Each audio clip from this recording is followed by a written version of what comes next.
Excellent wine, Sophia. Does have a strange aftertaste. I like that.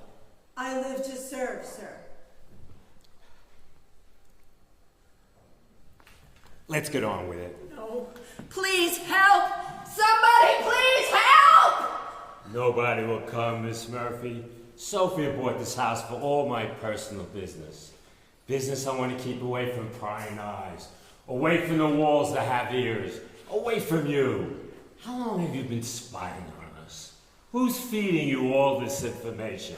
What are you talking about? What do you want? You will tell the truth. Why bring such torture on yourself? I am telling the truth. I'm just a new writer. I was a waitress till last year. Yes, waitress. Mary's Diner. Wasn't it, Sophia? Yes, sir. How do you know? Miss Murphy, we've been following you for quite some time now. Small town girl with a physical disability, trying to establish herself as a writer. Nothing special, nothing extraordinary. But how? How are you predicting things so accurately? With all due respect, sir, she is not predicting. A prediction has some elements of uncertainty, some degrees of probability. She is unerringly telling you what you will do. She accurately tells every aspect of my plan, every tiny detail. And she writes these explicit details, even before I formulate a plan. How's that even possible? Can you please tell me exactly what I did? I don't understand. How many stories have you written so far, Miss Murphy? How many stories? Around 4 or 5, maybe. 4, precisely. 4? Yes, 4 published. Why do you ask? Do you remember the first one? First one? Yes, the first story. I do. The Stargazer. People never forget their first, though it's rarely any good. Dark suit, dark beard, and a dark heart. Cornelius was sent to accomplish a dark deed for his dark master. Alas, he never knew that destiny had other plans. His dark sedan never reached Chicago, where He was sent to kill Harold Smith, the plaintiff's lawyer. I know it by heart. I wrote it. You gave a vivid description of Cornelius Lucas, who worked for me for a long time. His car was found in the middle of nowhere. We still don't know what happened. Do you, Miss Murphy? I've no idea what you're talking about. It's just a story. Yeah, a very descriptive story detailing our actions. I would have said that you followed us, saw Cornelius when he left our premises, and did something to his car. But there's a problem with that theory. When did the story come out, Sophia? January 19th, 2020, sir. Yes, January 19th, 2020. A Sunday edition of a local magazine. When did you write the story, Miss Murphy? When did I? Don't make me repeat myself. When did you write the story? In 2019. Took me a long time to finish. I was doing 2 jobs, trying to... Yes, 2019. Couldn't have known anything anyway. What? Our plans to eliminate Harold Smith, that was decided on January 17, when Smith finally agreed to be the lawyer. Coincidence. I told you, just a mere coincidence. Coincidence indeed. But things took a fascinating turn in June of 2020. My first big break. My story, An Unwanted Guest, won the National Short Story Award. Now that's something I am proud of. The idea behind the story, you know, a bank manager dining alone in his home when an assassin emerged from the shadows. And vanished. That was a metaphor. The deeper message... What did you do to Lydia? Lydia? The assassin's name was McCormick. Lydia McCormick was the second person we lost that year. She went to kill the banker, and we never heard from them again. What happened to Lydia? I don't know. How do I know? Of course, how would you know? After all, the story came out on June 15th. We lost Lydia on June 16th. She went to the banker's house and never came back. We never found her car, her body, nothing. What did you do to her? I doubt you had the physical capacity to do anything to Lydia. But could you see the problem, Miss Murphy? Somehow you were dividing our plans. My plans. Plans that I only had in my head. Plans that nobody else knows about. Yet not, she only knows about those, but she was writing the intricate details. Just mere chance, I'm telling you. That's what I thought, until the total confrontation came out. My first urban fantasy. The teen angels, guns, monsters, all in the backdrop of a remote mountain village. We spent an enormous time scouting that mountain village. It was the perfect target. Small town, tiny community college, quiet neighborhood, an ideal place to set up a drug factory disguised as a medicine plant. But the entire factory was wiped out overnight. Police said it was a gang war regarding drug dealing. Bullshit! There's only one gang, my gang. And yet my own men and women were massacred by another gang? It was exactly as you wrote. Bodies were found all over the mountain with bites and claw marks. Yet there was no evidence of any animals anywhere. I just wrote a story. I don't think we will get the answer, sir. If she says that she somehow did it, would you believe her? If she denies everything, would you accept that? You have an excellent point. It's just a coincidence. Somehow, whatever you write becomes reality when I start my projects. And your stories come out exactly before I start an operation. By the end of 2020, our counterintelligence sector was very aware of you. We know more about you than you do. What you do, where you spend your time, what you like, dislike. We couldn't find anything unusual.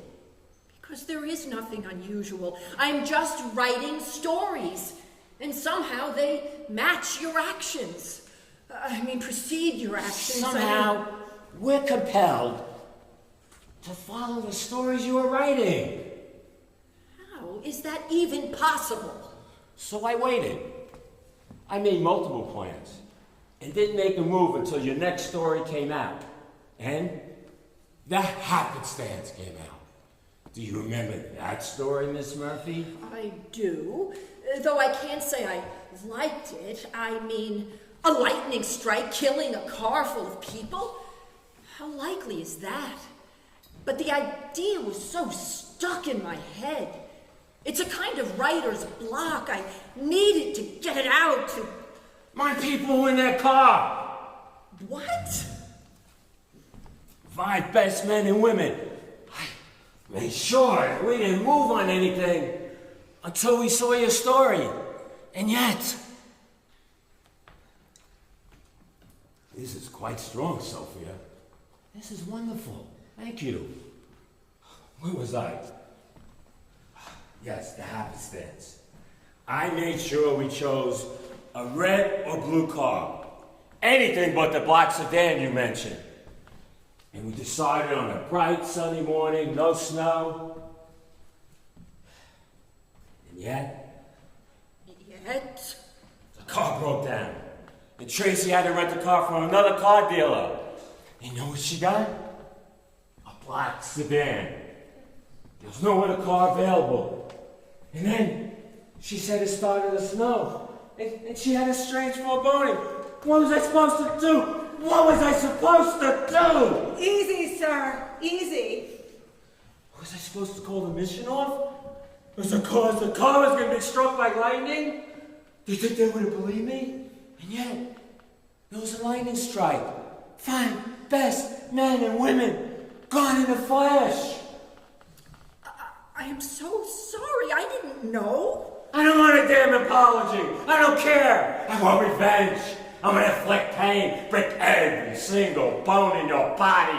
You'll pay for it, Cornelius. You'll pay for it. God damn it, you'll pay for all the money I will make. But then, Sophia, my recent henchwoman, if you suppose, came up with a brilliant idea. Idea? Yes. Now be very careful, you little wench. There's only two options here. You understand, you gimpy weasel? Only two. One leads to a red body bag full of cement. Sophie will bring every bone in your body. And while you grovel and holler and cry, I'll remember all the opportunities that Cornelius or Lydia or Tracy would bring. The money we would make. We will torture you. Put your body in that red bag, and Sophie will draw your dead body down the river. Sir, please, take a seat. Please, sir. What's the other option?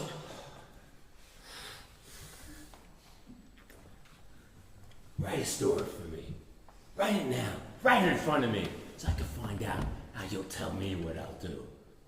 And if I like it, really, really like it, you'll work for me right now. I have papers here ready for you to sign. You'll join as my new CEO. How will that even work? I am king, and you cripple wench, will be my pet witch. You'll find out what wars I win, and tell me which wars I need to avoid. Now! Write it now before I change my mind.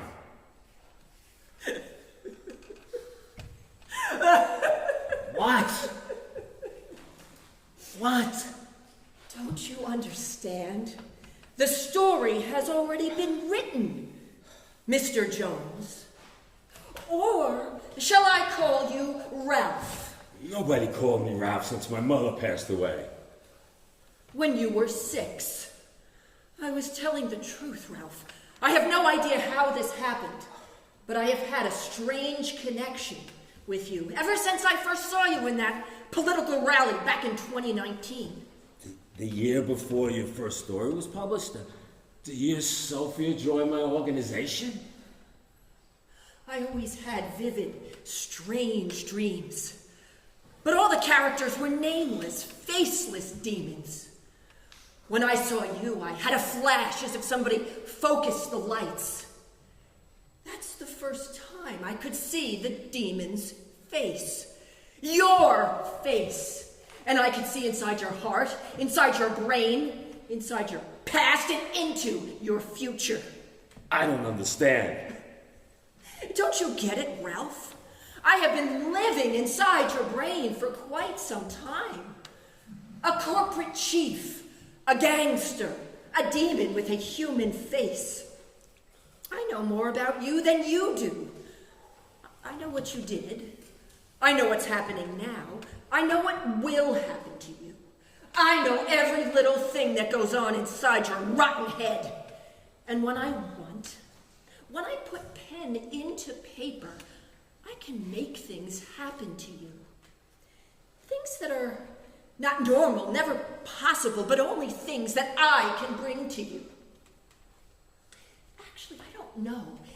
Do I just summarize things that I know would happen, or do I create things that I want to happen? Who knows? Enough! Sophia, kill her now! Now! Now, Sophie. What? What? You should have realized this, Ralph. You yourself said I was telling every aspect of your plan, every tiny detail. And I was writing these explicit details even before you formulate a plan. Do you think this whole plan would escape me? Sophia was never your henchwoman. She's mine. I informed her about this basement. And before you ask, of course I knew what would happen. Did you drug the wine? Yes, indeed, sir. The very drug you asked me to put in her glass. Sophia, why? I liked you. I gave you everything. Tikhonova opened the trunk. She casually lifted the red bag containing the body and the cement. The red appeared black in the fading light, though not as black as the heart of the demon who lay dead inside, his blood already solidifying the cement. Tikhonova? What the hell? Sophia Tikhonova, sir. I live to serve. Sophia, why? Why? Are you sure, sister? You can still put your name on the paper and become a CEO. Sister, no. Please. Please. Where will you go? Won't you spend some time with me? I haven't seen you in a long time. Where will you go, sister? I don't know. Once he dies, I'm sure another will appear before me. Another human face concealing the demon inside. Take care, Sophie. You too, sister. I will wait for your call.